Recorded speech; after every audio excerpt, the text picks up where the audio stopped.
Alors, où partir en 2026? La réponse pourrait bien vous surprendre. Aujourd'hui, on va décortiquer ensemble la liste des 20 meilleures destinations selon la BBC.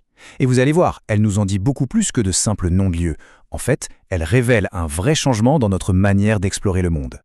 Fini le temps où voyager, c'était juste synonyme d'évasion. On le sent bien, dans notre monde hyper connecté, parfois un peu chaotique, la grande tendance, c'est la quête de sens. On ne cherche plus seulement à fuir le quotidien, non, on cherche plutôt à lui donner une nouvelle saveur, que ce soit par des rencontres, des apprentissages ou même des actions concrètes. Et c'est là que tout change. Cette sélection, ce n'est pas juste une liste de beaux endroits à cocher. Pas du tout. En fait, elle dessine les contours d'un tout nouveau tourisme, bien plus conscient, plus engagé. Allez, on plonge dedans pour voir ce que ça veut dire concrètement. Le premier grand thème qui ressort, c'est une sorte d'invitation à remonter le temps. Vous allez voir, en 2026, pas mal de destinations vont devenir comme des portails vers notre histoire, des lieux de mémoire qui nous poussent à dialoguer avec le passé, et c'est passionnant. Quand on regarde cette frise, on comprend tout de suite l'idée. Chaque date clé transforme un lieu en un point de rendez-vous mondial. Chaque anniversaire, c'est une occasion en or de se pencher sur un moment décisif de l'histoire, que ce soit la naissance d'une nation, un acte de mémoire hyper important ou une étape vers l'indépendance. Prenons Philadelphie, par exemple. La ville ne va pas juste se souvenir de son histoire, elle va la faire vibrer, la faire vivre. Imaginez un peu l'ambiance, la ferveur de la Coupe du Monde de foot, le show du All-Star Game de baseball, tout ça mélangé aux commémorations du 250e anniversaire. C'est vraiment la rencontre parfaite entre passé et présent, une fête immense où l'histoire croise la passion du sport. Et ça, c'est peut-être ça le changement le plus profond. À Uluru, on ne vient plus juste voir un rocher. Non, on est invité à une immersion totale, à écouter les histoires du peuple Anangu, transmises depuis des millénaires.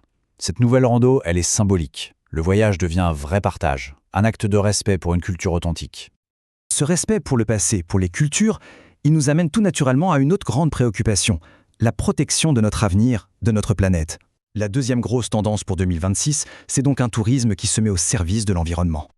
Le Costa Rica, c'est l'exemple parfait. Ce pays n'a pas attendu 2026 pour être un pionnier, c'est sûr, mais il continue d'innover. Ce qui est génial, c'est qu'en choisissant une destination comme ça, on devient acteur de la protection.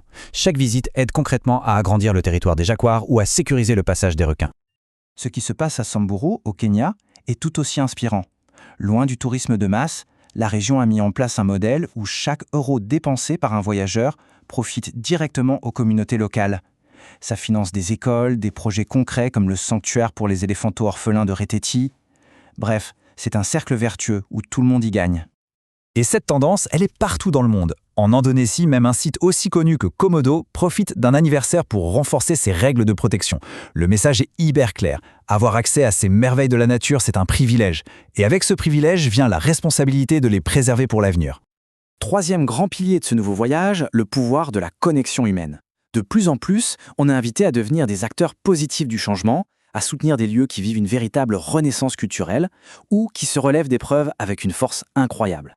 Regardez ces deux exemples, ils illustrent ça à la perfection. D'un côté, Abu Dhabi, avec ses projets culturels pharaoniques qui dessinent un avenir hyper audacieux. De l'autre, Ishikawa, au Japon, où le simple fait de visiter la région est un acte de solidarité qui aide concrètement les artisans à reconstruire après un séisme. Dans les deux cas, le tourisme est un vrai moteur de renouveau, qu'il soit tourné vers le futur ou ancré dans la tradition. Phnom Penh, c'est aussi un super exemple de cette dynamique. La capitale cambodgienne est en pleine ébullition, portée par une énergie folle, celle d'une nouvelle génération. Voyager là-bas en ce moment, c'est vraiment sentir le pouls d'une ville qui se réinvente. C'est être témoin et même un peu acteur d'une transformation urbaine passionnante. Alors, qu'est-ce que tout ça nous dit? Quel est le portrait du voyageur de demain qui se dessine à travers ces destinations? Eh bien, c'est celui d'une personne qui ne se contente plus de consommer des lieux, mais qui interagit avec eux, qui tisse des liens. Voilà, c'est le mot-clé, le tourisme conscient. C'est cette idée que le voyage peut être une force positive, un vrai échange. On reçoit autant qu'on donne.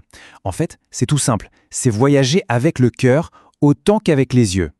Donc pour résumer, si on devait définir l'esprit de 2026 en quelques principes, ce serait cela. S'impliquer, faire des choix qui ont un impact positif, chercher des connexions réelles plutôt que des expériences de surface, c'est un peu le manifeste du voyageur des années à venir. Au final, c'est la question que cette sélection nous renvoie à toutes et à tous. Au-delà de la destination, c'est l'intention qu'on y met qui donne tout son sens au voyage. Alors, quelle sera l'intention qui guidera votre prochaine aventure? La réponse, bien sûr, elle appartient à chacun. Merci de nous avoir écoutés.